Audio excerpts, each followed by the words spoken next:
Magandang araw sa inyong lahat. Ako nga pala si Jay Bravo Balbusina, nagmula sa BS at Filipino, kasulukuyang nasa second year. So, ang tatalakayin ko ngayon ay pagbasa. Okay, ang Phil 105 ay hindi lang basta tungkol sa pagbasa ng mga salita sa pahina.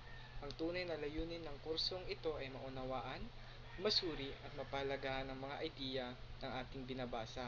Sa madaling sabi, tinuturuan tayo ng Phil 105 na magbasa ng may isip at puso. Hindi lang pagbabasa na marunong lang tayong magbasa, kundi pagbasang may kahulugan at pag-unawa. So una, pag-usapan natin kung ano nga ba ang pagbabasa.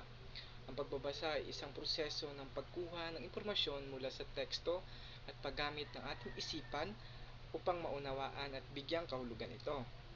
Hindi lang mata ang ginagamit dito, kundi pati karanasan, damdamin at pag-unawa natin sa mundo. Hindi lang mata ang dapat nating gamitin, kundi dapat kasali ang ating puso, damdamin at pag-unawa. Ikalawa, mahalaga ring maunawaan natin ang mga teorya ng pagbabasa. So, ang teorya ng pagbasa ay may apat na pangunahing teorya. Yung una ay ang bottom-up. Nagsisimula tayo sa pagbasa ng mga salita at tunog bago ang kabuong idea.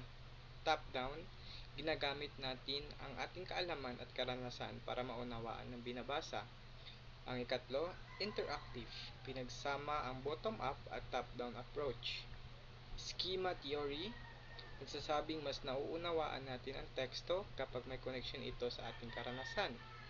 Ikatlo, may iba't ibang antas ng pag-unawa sa pagbabasa.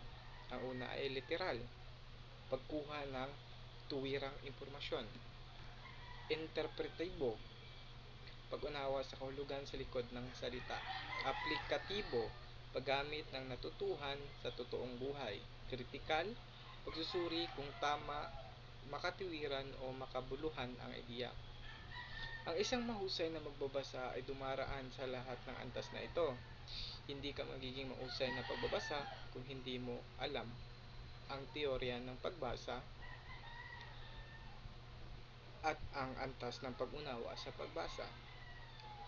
So, ang ikaapat sa Phil 105, pag-aaralan din natin ang mga uri ng teksto. Maaring ito ay naratibo o kwento, deskriptibo o paglalarawan, expositive theory o pagpapaliwanag, argumentatibo o pangangatwiran, o procedural o hakbang o proseso. Layunin nitong sanayin tayo na kilalanin ang layunin ng bawat uri ng babasahin upang mas madali nating maunawaan ang mga nilalaman nito. At ang panghuli naman, sa pagtatapos, inaasahan tayong mga mag-aaral ay marunong gumamit ng iba't ibang estratehiya sa pagbabasa, tulad ng skimming, scanning, summarizing at predicting. Nakakagawa ng malalim na pagsusuri sa mga babasahing pampanitikan at pang-akademiko.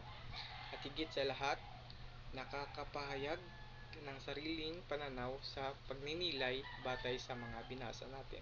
Ang Phil 105 ay hindi lang basta tungkol sa pagbabasa ng mga salita sa pahina. Ang tunay na layunin ng kursong ito ay maunawaan at masuri at mapalagahan ng mga ideya na ang ating mga binabasa. So, ayun lamang po. Maraming salamat.